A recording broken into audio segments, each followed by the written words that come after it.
Hello Gemini, welcome to this reading. My name is Zane and we are going to be taking a look at the current energy for the sign of Gemini for the week of February 21st. Now Gemini, do keep in mind that this is a general reading, so take the messages as they resonate, drop the ones that do not, and also check out your sun, moon, and rising signs. Now, I do not offer personal readings, Gemini, so do not get scammed. If you get a message from someone, that's not me. They're trying to scam you. Also, check out my Instagram. I do exclusive content there. But with all of that said, let's go ahead and get into this reading. Now, if you watch my content regularly and you have not yet hit the subscribe button, please do consider doing that. Really helps my channel grow in a big way. Same is true if this is just the first time that you are watching me. All right, so let's get all the cards out here, Gemini, and I have to say, really like what I'm seeing for you in this week. Let me make sure everything's in view, and then we'll get into it. All right, and I'm going to do something a little bit different here. I'm going to take 4 cards to clarify ahead of time. I have pre-shuffled all of these decks, so I'm going to take a couple of these oracle cards and then a couple from here. All right, I think that's good. Let's go ahead and get into it and take a look at what the energies on the bottom are for you. So you have the 8 of Wands here on the bottom. I really love this energy. 8 of Wands is like the feeling of getting unstuck. It's accelerated motion. It's the feeling of kind of a breath of fresh air and the clouds in the background clearing. You actually have 2 of these signs that I get with that, with the Ace of Swords and the 8 of Wands. So I do feel like the future for you is going to start to pick up. And the pace of life, the pace of events here for you may feel like, what is that term, breakneck or breakneck pace or whatever that is, like where things move so quickly where you can't catch up or keep up. But I think in this case it's a very good thing. I think for some of you there may have been maybe a tendency to be a little bit stuck, or there may have January may have been a bit of a challenging month in terms of your energy and your ability to complete things.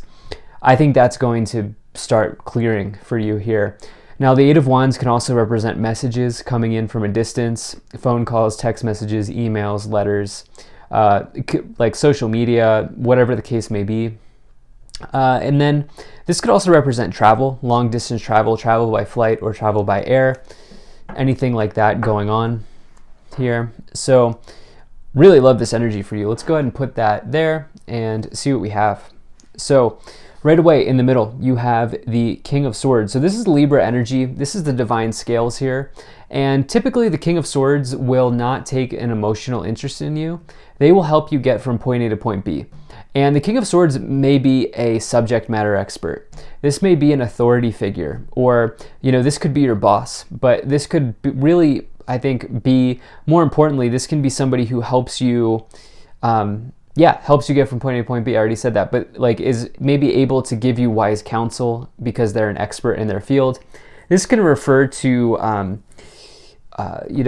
legal situations as well, potentially with the King of Swords. I don't know that I see a lot of legal situations. In fact, probably victory. Obviously not legal advice or anything like that, but if you are dealing with that, I do have to say the situations in the future look very good for you here. But this King of Swords, if this is an aspect of yourself, I'm drawn to this Saturn energy here in the background, even though this is an air sign. The King of Swords will be disciplined to get their tasks done, and Saturn is all about the energy of discipline. It's the planet of discipline. And, for some of you here, I feel like it's staying on task, staying on target at this moment might really help you, be helpful. And so, yeah, that's kind of what I'm feeling here. Now, in the past, you have the Ace of Wands, the Page of Cups, and the Death card. Some of you may have been dreaming, okay? And I think that's amazing. I think I don't know like why people say being a daydreamer is a bad thing. I think, having dreams is important. The thing is, with the Page of Cups, we'll just start here. The Page of Cups may have a tendency to stay in the water a little bit too long, okay? They may be daydreaming for weeks. They may be daydreaming for a long time. And this is what I feel like for some of you here, you maybe have spent a lot of time with that, especially because you have this Ace of Wands as well, which the Ace of Wands is probably my favorite card in the tarot. This represents the spark of life. This represents an inspiring idea. This is an excellent card. This is the card you want to find if you're looking to start a business, start a career, start an enterprise, anything like that. Get something physically started. This is the one that you want. The Page of Cups is potentially ideas. The Ace of Wands can also be ideas, but it's more about the problem with the Page of Cups is there's not a whole lot of action implied. And so this is what I was referring to earlier, where I feel like some of you that's going to change. You're going to start showing up for yourself here with that King of Swords energy. You're going to take action and you're going to really go for it. Now, some of you may have met somebody here in the past. This could absolutely be a romantic connection, a passionate one at that, a really passionate union between you and someone else. Page of Cups could be like a crush energy, right? Like you have a crush on somebody or whatever. Maybe a playful relationship, like when you can think of like a high school type of relationship where it's like high school sweetheart type of relationship, regardless of what age you are. And so it's like that has that type of energy, right? And so some of you may have found somebody as well here in the past, and there could have been an offer or maybe lack thereof. And it could mean that some of you are waiting for that here with this Eight of Wands, some of you waiting for the communication to come in with that Eight of Wands. You have this Death card as well, which is all about a major change in your life. And, when I say major change, I'm not joking. Like, this is not like planning out your day. But the Death card is like going from the caterpillar to the butterfly. It is a massive transformation happening in your life. And so for some of you here, you've been through big changes here in the past. Could have been around your dreams, your hopes, your business, maybe your ideal partner even coming in. There may have been a change in those areas here in the past. Now, in the present, you have the Ten of Pentacles, the King of Swords, and the Star. So the Ten of Pentacles here, we've talked about the King of Swords. The Ten of Pentacles can represent some type of abundance coming into your life. This is a very good card if you've been putting energy towards investments. If you've been looking to build something, the Ten of Pentacles is a card of empires. Okay, this is not only building something that provides for you, but also provides for your children and your children's children, right? This is like creating an inheritance for somebody. This could also be receiving an inheritance, but this is about building your legacy, building your empire. And it's a very kind of long-reaching financial type of energy. And yes, it is a big harvest that could be coming in at the end of the suit of wands, or the suit of pentacles here rather. And so the initial spark would be the Ace of Pentacles. In this case, it would be the Ace of Wands.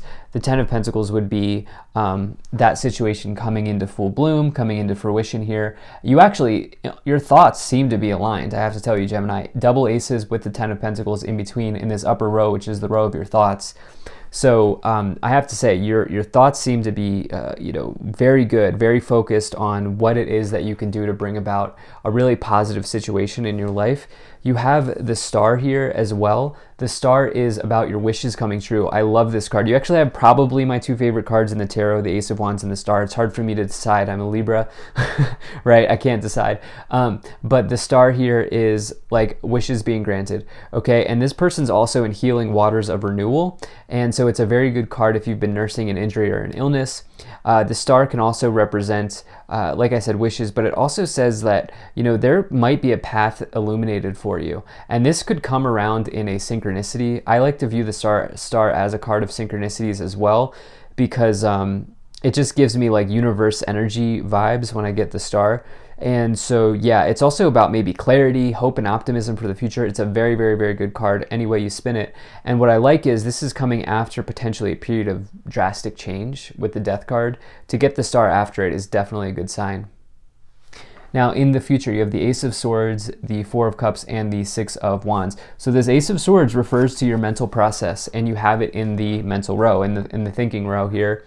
This can represent the clouds clearing in the background, similar to the Eight of Wands. But this, instead of communication with the Eight of Wands, this is more about your thought process. This can represent breakthroughs. and really victory and success that leads to a new beginning. So you actually have 2 cards indicating major victory with the Ace of Swords and now the Six of Wands here as well in the future. The Six of Wands can represent even public recognition after having won over the challenge of the Five of Wands. Six of Wands can also talk about how you're just exceeding expectations at this time. And so it's like the second win in the Suit of Wands. It's a big win or a big victory. The thing is, be careful that you do not fall back into this period of, week-long, month-long daydreaming with the Four of Cups. This person's literally sitting under a tree and they're missing out on an opportunity that might be right in front of them. Sorry about that, Gemini, the video cut out there. So exceeding expectations, bringing in a victory, but also being careful that you do not fall back into this like potentially long period of daydreaming. So let's go ahead and see what we have to clarify here. So the first 2 cards, we have the Ace of Swords and the High Priestess. So I love this energy here. You have the Ace of Swords twice, which is definitely a good sign for you. We now have triple aces, so that's a big win. That's a big yes. The High Priestess, that is about potentially being a way shower. You can see the High Priestess here is sitting in between at the entrance of a spiritual temple, and they are ready to provide you with potentially esoteric wisdom. Some of you may be getting advice from a spiritual advisor, or doing something with the esoteric. It's also really trusting yourself and trusting your intuition as well to help always guide you in the right path. You have the Knight of Cups and the Six of Cups here. Knight of Cups is a romantic arrival showing up, and the Six of Cups is someone from the past. I do feel like you have somebody on your mind here. If you are a single Gemini, some of you may have someone on your mind here. If you are not here for love, you're not here at all for any of that. You're connecting on this creative venture from the past. Some of you have an idea here that's coming back in for you to take a look at. So let's see what these 3 cards are. So you have success, recovery, and unlikely. All right, so I mean, I've said it 100 times already in this reading, but there is absolutely 100% success, major success here in showing up in the cards. And I even like with the recovery with the star. The unlikely, I'm just wondering if some of you are waiting for a message from someone, or you're waiting for somebody. This is for those of you who are like single Geminis here. I do feel like maybe some of you are waiting for a message from somebody. That could certainly be showing up again. We'll see. I think time will tell if that happens. You have Protection Guardian, drop your shields, as well as Broken Arrow, embrace the energy of peace. Okay, some of you may be in a defensive mode right now with that Protection Guardian, but that is also saying maybe protect your energy against something or someone. You have Star Ancestor, follow the voice of your soul, as well as Water Guardian, connect with your emotions. So I love this Star Ancestor with the Star card. I do feel like there's this sense of you being guided by the universe at this time, and I do, especially as you have the High Priestess, the Star Ancestor, and I think you have protection here with these 2 Guardian cards. So love this energy. Thank you so much for being here. If you enjoyed this, hit that like button, subscribe. Really appreciate you. Take care, and I will see you in the next reading.